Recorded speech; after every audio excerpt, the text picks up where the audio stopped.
Namo Bhagavate Vasudevaya.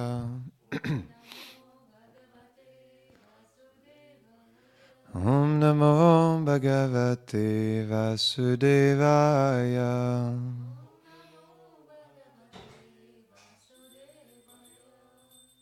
Hare Krishna. Bienvenue à la classe du matin. Shri Shri Nanda Yashoda Gopal ki, Shri Shri Radha Madan Mohan ki, Shri Shri Nitai Vishwambar ki.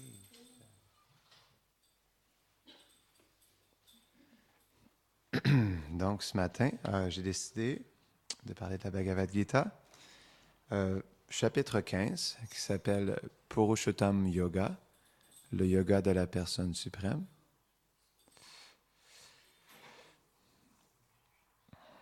Verset 6.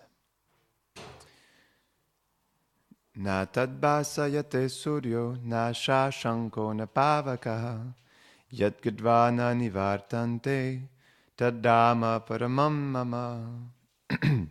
Le soleil, la lune et le feu ne peuvent illuminer ce royaume suprême, qui est rayonnant par lui-même et illumine toutes choses.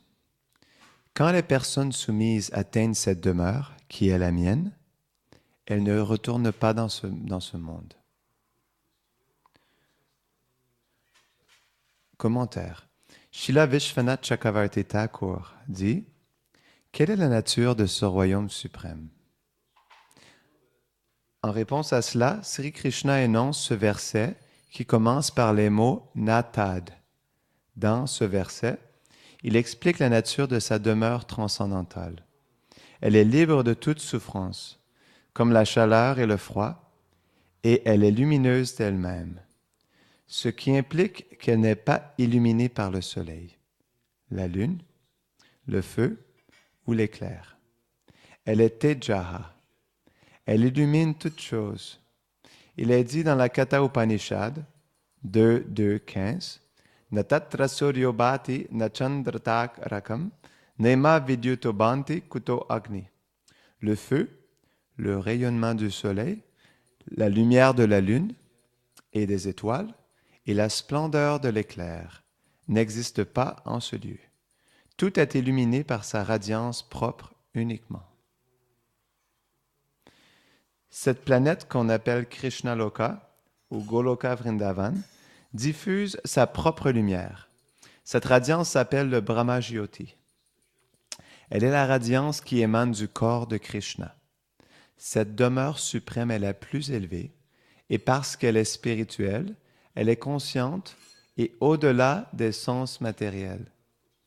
Elle est le lieu éternel où se déroule le divertissement empli de félicité de Sri Krishna et de ses associés. On ne peut atteindre cette demeure par aucun autre moyen que par la culture de la pure dévotion, en suivant dans les traces de ses habitants, et notamment des gopis, compagnes éternelles du Seigneur. Pour celui qui atteint cette demeure, point de retour en ce monde où règne la naissance, la maladie et la mort.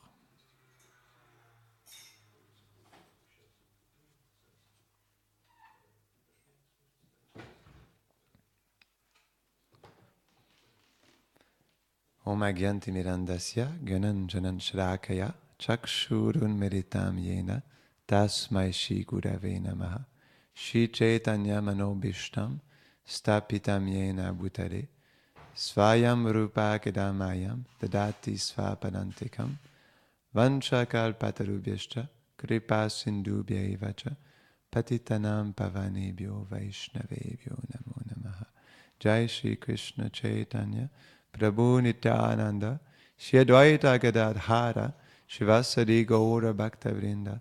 Hare Krishna, Krishna Krishna, Hare Hare, Hare Rama, Rama Rama, Hare Hare. Hare Krishna.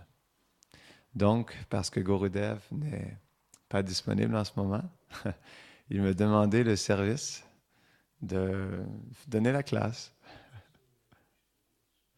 Donc, je vous demande bien, s'il vous plaît, de tolérer. tolérer parce que je ne suis que son pauvre serviteur. Jai Shishipla Nishingadevki. Jai. Mais je vais tenter de répéter des choses qu'on m'a apprises. Donc hier, quand nous étions en train de chanter, cette nuit, quand nous étions en train de chanter cette nuit, on était dans la maison de Radha. Au Radha Dasi, la servante de Radha. Je ne devrais pas dire c'est juste la maison de Radha, c'est la maison aussi de Madhava, de Gopal et de les tout petits, les petits choux, et Yamuna aussi. Donc, il y a plusieurs serviteurs qui sont présents. Donc, pendant que l'on chantait notre japa, on regardait sur YouTube des vidéos du Dham. On a regardé une vidéo du parikram complet de Vrindavan, du parikram complet de Govardhan, de Radhakund, de Varshana. Et du coup, ça m'a inspiré à vous parler de la nature transcendantale du Dham aujourd'hui.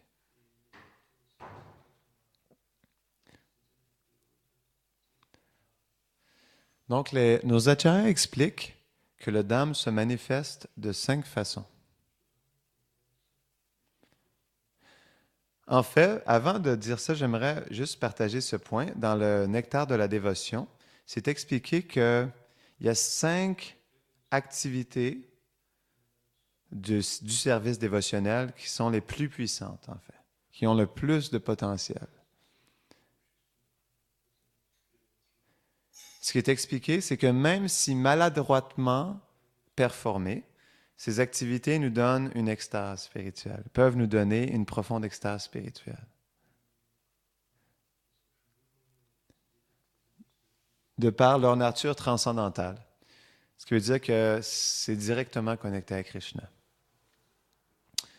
Donc, ces 5 activités sont de vivre à Vrindavan, de chanter le mantra Hare Krishna, de servir les grands Vaishnavas, d'étudier le Srimad Bhagavatam et d'adorer les déités.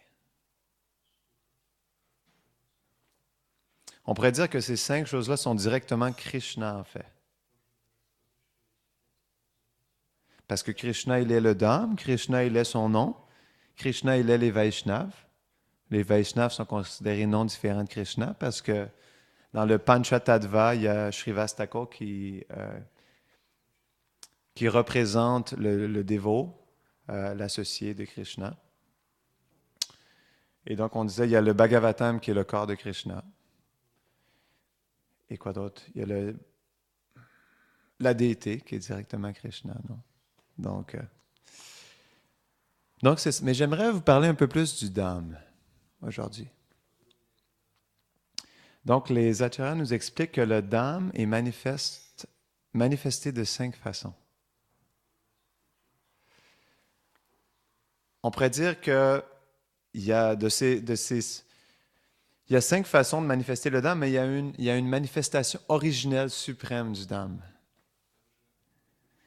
qui est Goloka Vrindavan. On pourrait dire que Goloka Vrindavan, c'est le Dham originel, qui a la puissance suprême dans ce que ça peut manifester. Mais il reste que de ce Dham originel est manifesté de différentes manières Vrindavan. Donc, on peut comprendre ensuite, il y a Goloka Vrindavan, mais il y a aussi Bhoma Vrindavan. Comme Bhoma Vrindavan, c'est le monde spirituel qui est manifesté sur notre planète.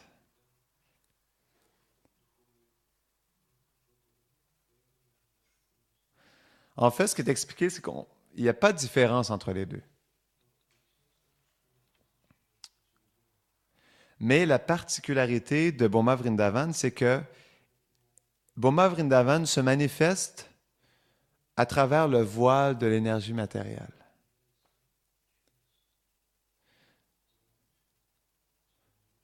En fait, ces divertissements d'œuvrage se dévoilent, mais en utilisant en arrière-plan l'énergie matérielle. Comment comprendre ça? C'est pas que Boma Vrindavan est limité par l'énergie matérielle, mais c'est juste que parce que ces divertissements sont dévoilés dans le monde matériel, Krishna utilise les lois de cet univers matériel pour présenter ces lilas, ces divertissements. Comme par exemple la grandeur de Boma Vrindavan. Si je me rappelle bien, la superficie de Vrajmandal sur notre planète est de, je crois que c'est 262 kilomètres. C'est ce que je me rappelle. Dans ces environs-là. Mais si on comprend bien, Goloka Vrindavan, en fait, c'est illimité, non? Juste une planète du monde spirituel est beaucoup plus grande que notre univers entier.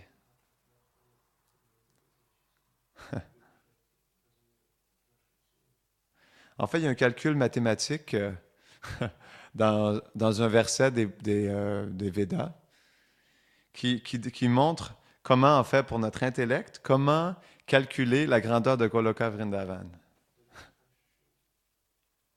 Et j'ai essayé de le faire sur ma calculatrice et malheureusement, il n'y avait pas assez de zéros.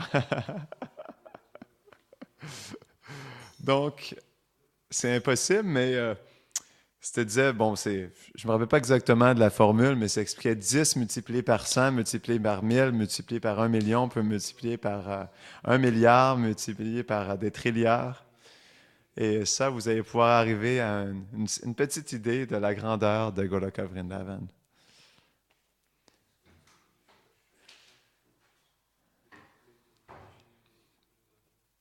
Mais c'est pas ce qu'on voit en fait dans notre univers. On peut arriver à peut-être pas marcher en une journée, mais on peut arriver à rouler en voiture d'une région à l'autre, d'un bout à l'autre de la superficie d'ouvrage.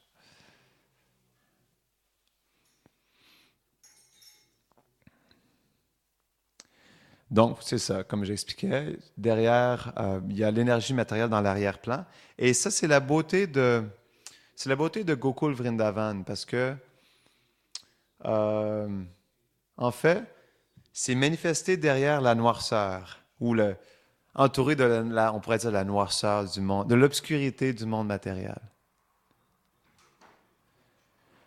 Donc, parce qu'il y a quelque chose d'aussi lumineux, radiant, merveilleux, doux que Vraj Mandal,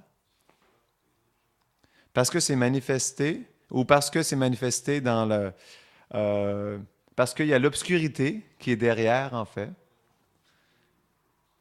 cette région de Vraj, ben ça l'agrandit la beauté de Boma Vrindavan.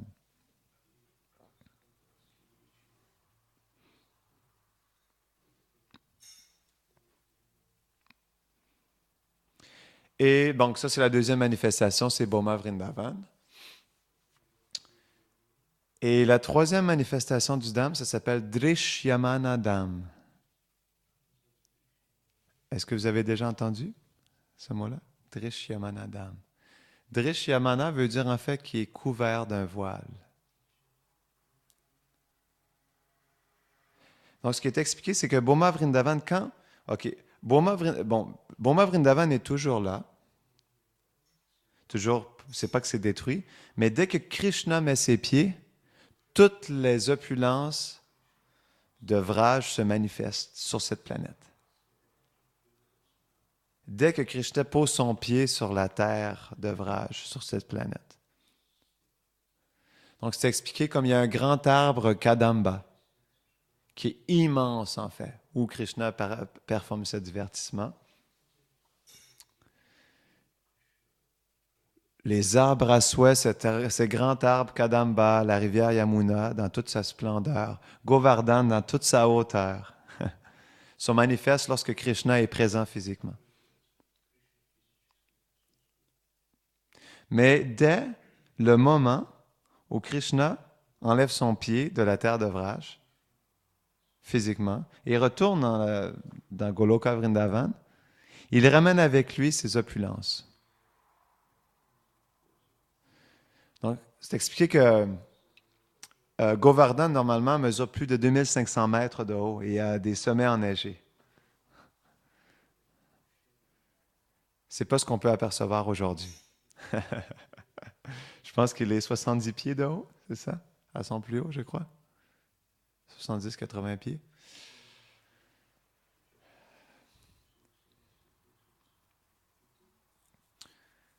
Donc, le Drishyamana, c'est le dam ou c'est en fait, c'est le voile de Maya qui couvre les opulences de Krishna dès qu'il quitte en fait ce monde.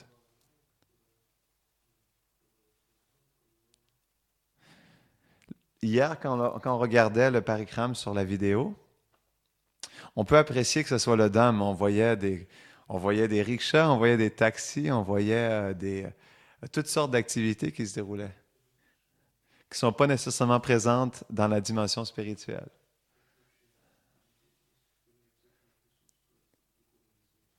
Mais parce qu'il y a une couverture de l'énergie matérielle, ces choses se manifestent pour nous, pour cacher l'aspect sacré du Dham.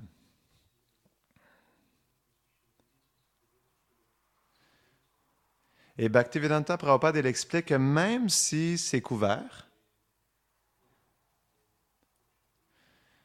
parce que le Dham, il est manifeste derrière cette couverture, il est quand même manifesté, il est quand même présent. Même une personne matérialiste qui vient à Boma Vrindavan, dans le Kali Yuga, peut ressentir la présence de Krishna, d'une certaine manière. Il peut peut-être pas comprendre qu'est-ce que cette présence, mais il peut ressentir en fait qu'il y a une présence supérieure dans ce lieu. Donc ça, c'est le Drishyamana-dham. Et cette couverture s'épaissit ou se rétrécit dépendamment de notre foi et de notre foi dans Vraj et notre dévotion à Krishna. Le plus notre foi et notre dévotion est élevée, le plus cette couverture va se disparaître.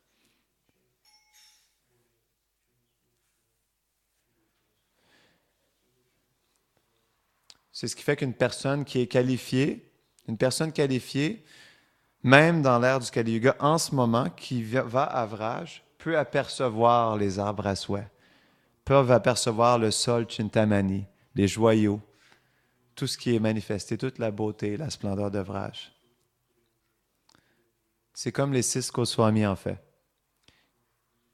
Extérieurement, ils avaient leur corps de sadhaka, donc ils étaient en train de faire une mission bien précise, de faire revivre les lieux de Vraj, de protéger ces lieux de divertissement, mais intérieurement, ils étaient complètement connectés dans cette réalité de Vraj. Ils étaient capables de percevoir les lieux sacrés ou les activités, les divertissements qui apparaissaient directement devant leurs yeux. C'est ce qui fait qu'ils étaient capables de dire, bon, où était ce lieu, où était situé ce kund, où était situé ce lila bien particulier. Ils étaient capables parce qu'ils le voyaient de leurs propres yeux.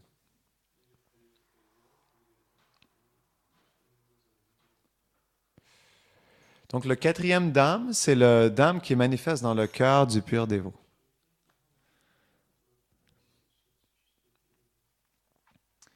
Il y a un verset dans le premier chant du Bhagavatam où Yudhishthir Maharaj dévoile en fait, il glorifie Vidura en disant que toi-même, tu portes Krishna dans ton cœur, donc tu es toi-même un lieu de pèlerinage. Et partout où tu vas, tu fais de ce lieu un lieu sacré.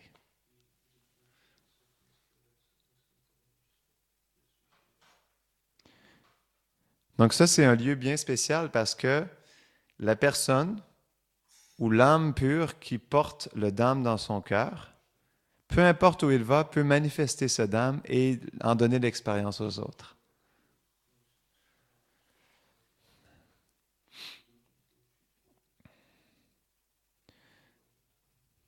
Parce que Krishna est dans son cœur et Krishna n'est absolument pas différent du monde spirituel, de Vraj, le Dham est aussi manifeste dans le cœur du pur dévot en même temps. Donc, c'est ce qui fait que les grands acharyas qui parcourent le monde entier sont très miséricordieux parce qu'ils permettent à des personnes complètement inqualifiées de pouvoir en fait sentir la présence de Vraj. Comme des grands acharyas comme Bhaktivedanta Prabhupada, c'est expliqué que quand il allait dans un lieu, comme un aéroport, ça changeait complètement l'atmosphère du lieu. Ça devenait un lieu complètement sacré. Les gens pouvaient sentir et goûter à cette extase qui venait de la manifestation de Vraj. Et des lieux où Bhaktivedanta Prabhupada a fait un bhajan intense,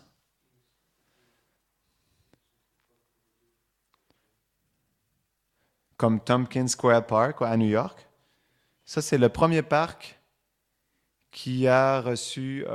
c'est le premier parc en Amérique du Nord, en fait, où Bhaktivedanta Prabhupada, il a commencé à faire des kirtans. Et ce lieu est vraiment un lieu sacré. Je suis allé en personne et on sent vraiment... Wow! On sent vraiment une énergie transcendantale, là. Donc, c'est la même chose même pour une guirlande, la guirlande de fleurs, le pushpa, qui appartenait à un pur dévot, un morceau de son vêtement, peu importe ce qui appartenait en fait, et manifeste aussi la présence du Dham.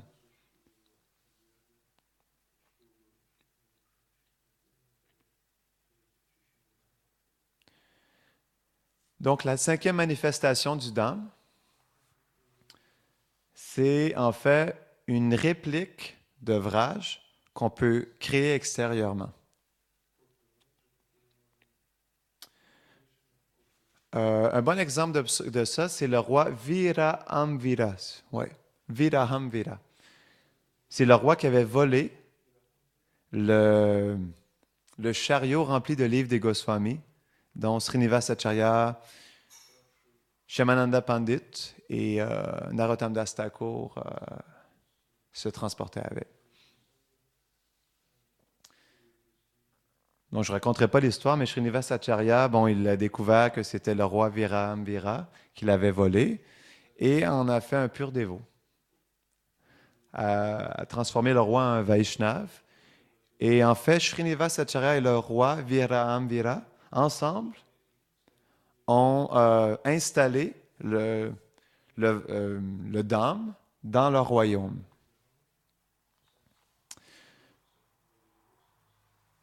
Comment on installe le Dham physiquement, extérieurement? Ça commence premièrement avec l'installation de déités. Parce que quand on installe Radha Krishna, on installe aussi Vraj. Parce que Radha Krishna sont non différents de Vraj. On ne peut pas séparer Radha Krishna de Vraj.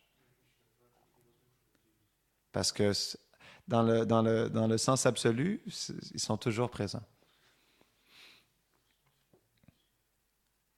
Donc ce point-là, c'est vraiment extraordinaire parce que, comme ici, en fait, à Rouen, parce que Radha, Madan Mohan sont installés, Nanda Yashoda Gopal, parce qu'ils sont installés, Vraj est aussi présent.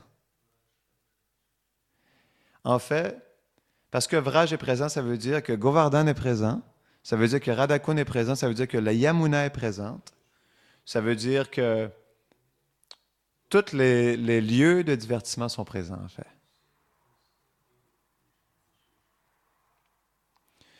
Je vais vous donner un exemple de comment... c'est ça, le roi Virahamvira. Donc, la déité est installée. Et ensuite, ils ont commencé à manifester physiquement des lieux sacrés de Vraj. Et ça ne veut pas dire que ça doit être dans le même ordre exactement, dans la même position géographique. Parce que le Dham, en fait, est complètement transcendantal. Il n'y a aucune limitation de géographie, de distance, ouais, c'est ça, de location, en fait. Le Dham peut être manifesté n'importe où, à n'importe quel endroit, à n'importe quel moment, à n'importe quel lieu, ouais. Donc, c'est comme ça qu'ils ont réussi. C'est juste en fait en appréciant un certain endroit et en voulant bien demander à Radhakund qu'il se manifeste là, par ce désir et par cette méditation, ben Radhakund sera présent là, en fait. Mais ça doit toujours se faire sous la guidance d'un âme libéré ou en connexion avec une âme libérée. Donc, Bhaktivedanta Prabhupada, ses disciples, quand ils ont bâti la nouvelle Vrindavan aux États-Unis, une fois qu'ils l'ont bâti, Prabhupada a dit c'est non différent de Vraj, de Vrindavan. Parce que Radha Vrindavan Chandra était installé. Et Prabhupada voulait qu'ils installent aussi Radhakund, Govardhan, les 7 temples des Goswamis. Et ses disciples lui ont demandé, en fait, bon, mais comment on peut faire ça? Prabhupada leur a dit, ben, vous êtes sous mon ordre, sous mon instruction, vous avez juste à prendre mon instruction et de l'appliquer. Et là, dans la région où vous êtes, faites juste, en fait, essayer de voir qu'est-ce qui vous rappelle le plus de Radhakund et installez-le là. Donc, par l'instruction du maître spirituel de l'âme libérée, on peut en fait manifester ces choses.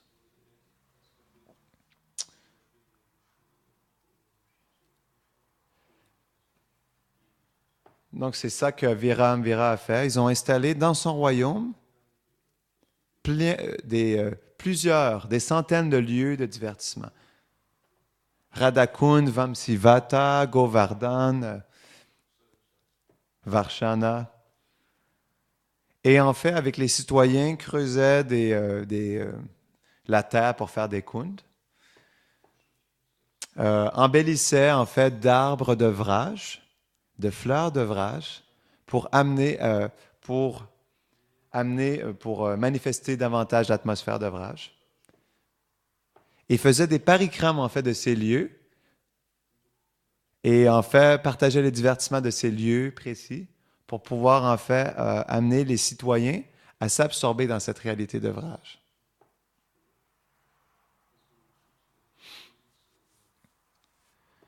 Et c'est expliqué en fait que c'était tellement rendu conscient de Krishna que les gens sentaient ce lieu comme le Dham, non différent de Vrindavan. Donc, avec l'aide de Srinivasacharya, le roi, en fait, avait instauré un régime où il poussait ses citoyens à chanter japa, à glorifier les déités et à constamment adorer ces lieux de divertissement en faisant des festivals constants pour pouvoir se mettre constamment dans la réalité de Vraj.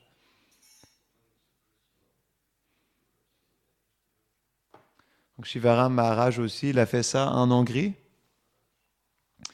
Il y a plus de 600 lieux de divertissement dans sa communauté. Et à toutes les années, ils font un parikrame de tous ces lieux. Et Shivaram Maharaj partage les divertissements. Donc, il a écrit un livre de 6000 pages qui s'appelle Nava Vraja Mahima, qui est un guide, en fait, pour s'absorber dans ces lieux de divertissement, mais qui sont présents à Nava Vraja Dham, à sa communauté, en fait. Donc, ça, c'est juste pour montrer que c'est possible de manifester Vraj à l'extérieur de Vraj.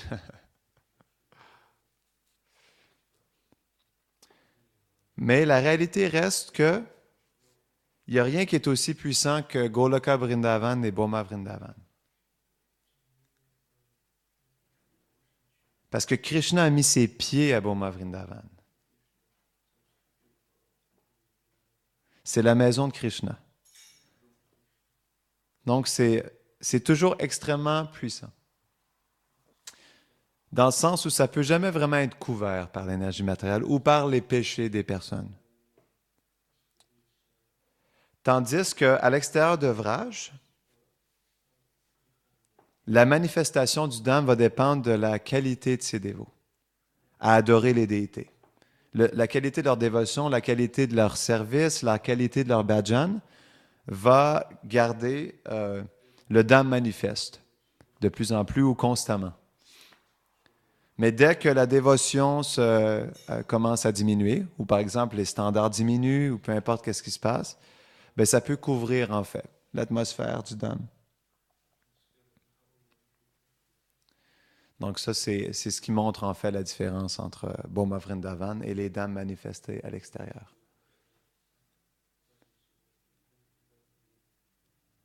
Mais reste que même un temple abandonné garde énormément de puissance transcendantale.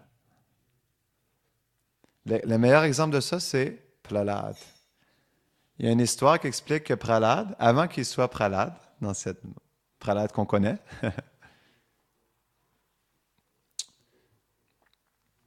il était un roi, je crois, ouais. Ce que je me rappelle, il était un roi et en fait, il était avec une prostituée dans un temple, dans un temple abandonné. Et pour une raison ou une autre, il s'est disputé avec cette prostituée toute la nuit, un jour des Kadashi, dans cet ancien temple de Nishingadev. Et parce que les deux sont restés éveillés toute la nuit, il est devenu Prahlad dans sa prochaine vie. Donc ça, c'était un temple abandonné où il n'y avait plus d'adoration de la déité de Nishingadev.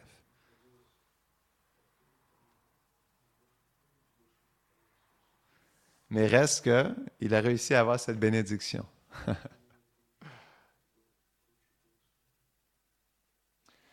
Donc ça, ce sont des différentes manifestations du Dham pour vous montrer en fait que le Dham, il est très accessible.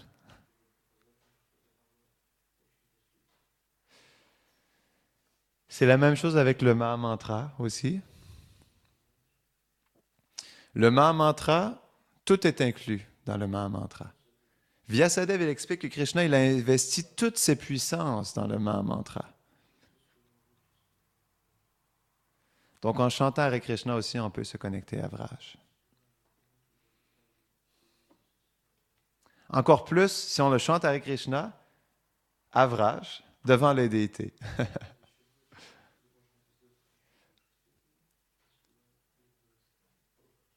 Ou dans n'importe quel temple où les déités de Radha Krishna sont installés. Donc, c'est une belle méditation à avoir quand vous êtes ici. On oublie souvent, en fait, à quel point on est dans un lieu sacré. Parce que au niveau où on s'absorbe tellement facilement dans les situations externes.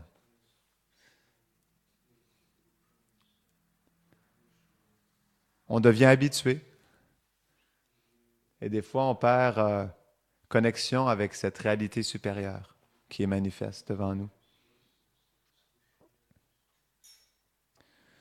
C'est pour ça que c'est important d'entendre ces choses-là, parce que ça nous aide à raviver notre foi et notre perception de la réalité de Vraj.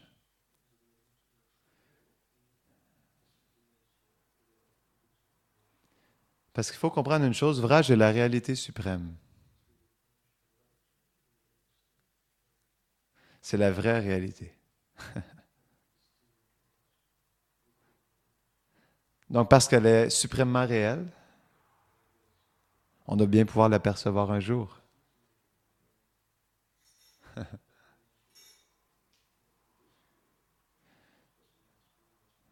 Bhaktivedanta Prabhupada, il explique que la conscience de Krishna, c'est pas une imposition artificielle sur le mental.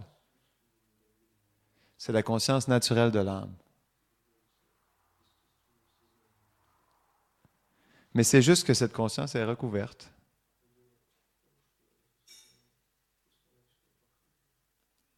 En réalité, on est déjà avrage, mais on ne le réalise pas.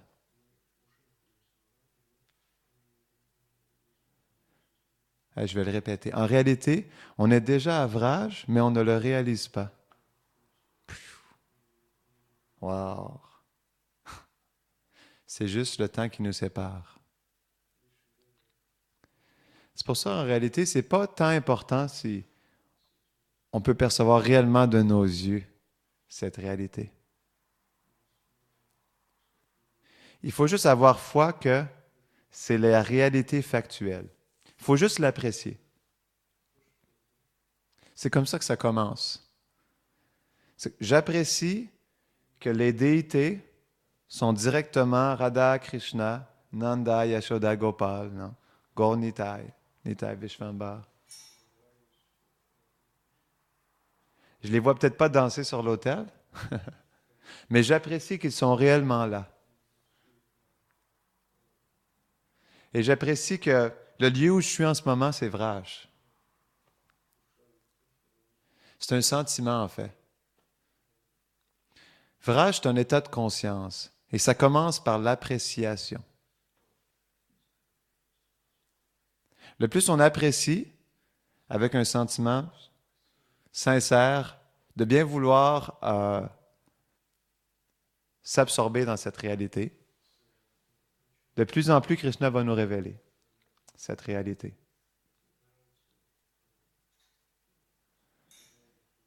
C'est vraiment juste une question de temps. Soyez patient, cher dévot. C'est pas quelque chose qu'on peut forcer, mais Krishna, comment on dit en français, dans sa propre volonté, douce volonté, quand il va bien le vouloir, va nous dévoiler ses précieux trésors cachés.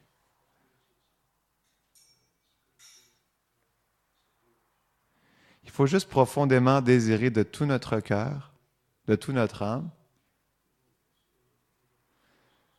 de vivre dans cette réalité.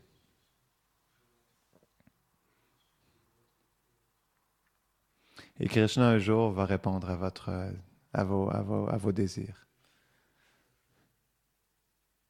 Parce que comme j'expliquais dans une autre classe, le désir est la racine de toute chose.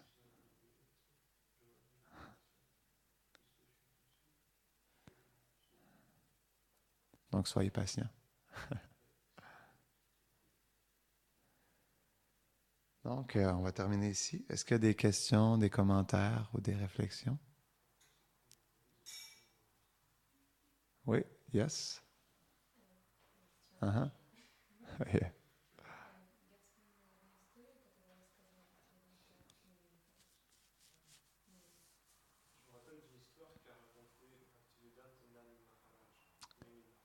Qui? Hmm. OK.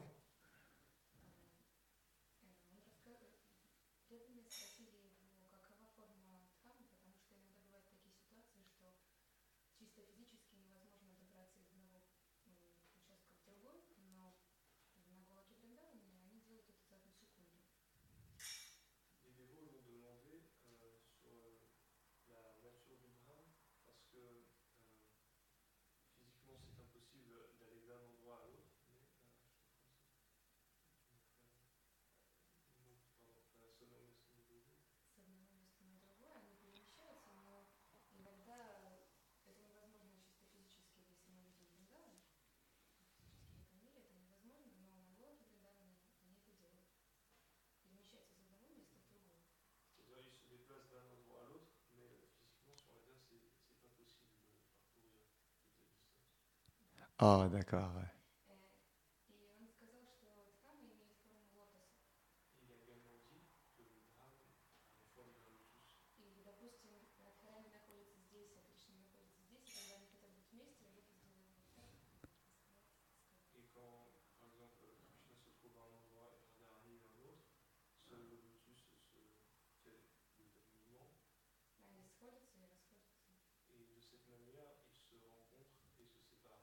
Ah, wow. Wow, it's beautiful. Ben ça, c'est un point intéressant Ben, c'est ça, en fait. Malgré le fait que que Boma Vrindavan est dans une région limitée de notre planète, parce que c'est une pas que c'est une manifestation, mais c'est le Dham que Krishna manifeste. À l'intérieur de cette région, toutes les opulences de Krishna peuvent être manifestées. Dans le sens, Krishna, il va être à Nandagram, mais là, après ça, il va aller à Govardhan, qui est quand même, bon, ben, si on regarde, c'est 30 km, Govardhan. Ben, regarde, Vrindavan, de Vrindavan à Govardhan, c'est 29 km, je crois. Donc, ça fait long quand même. Ou Sanatan Goswami, comment faisait-il pour marcher 108 km par jour? Il faisait tout le tour, en fait. 108 km. Donc ça, c'est impossible. Mais c'est juste que, en fait, Krishna, il marche, puis là, par les manifestations de Yoga Maya, ben, il se retrouve tout de suite dans un autre lieu. Ça se rétrécit, ça s'agrandit, c'est constamment. Ce sont les mystères du Dham, les secrets d'œuvrage. Ouais. Thank you. Donc, autre chose? OK. Vrajadam ki jai. Shri Gopal Ji Mandir ki jai. Shri Nanda Yashoda Gopal ki. Shri Radha Madan Mohan ki. Shri Nitai Vishwambar ki. Shri Prahlad Nishingadev ki jai.